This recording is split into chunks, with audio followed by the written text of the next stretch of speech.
Hello friend, नमस्ते, राम राम। मैं हूँ रीना यादव। मैं अपने यूट्यूब चैनल पे आप सभी का स्वागत करती हूँ। मैं आप सब बीच में एक बहुत प्यारा सुंदर गीत लेकर आया। मेरा गीत कैसा लगा कमेंट बॉक्स में जरूर बताना। अच्छा लगे तो लाइक सब्सक्राइब शेयर जरूर करना दोस्तों। आप सब बहुत बहुत धन्यवाद।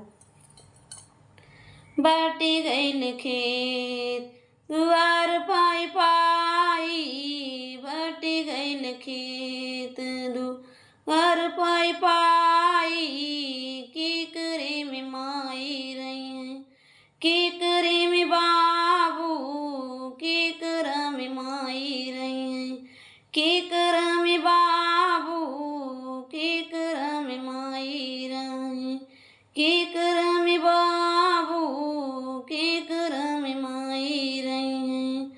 टाऊ नहीं पालेबू भाई की आशा, बेटौआ पालेबू भाई की आशा, आए गए पतोइया छुड़ाई दी नाता, आए गए पतोइया खेत खुआर बाटी गईल पाई पाई, की करया में माई रही है, की करा में बाबू, की करा में माई रही है, की करे में बाबू, की करा में माई रही है।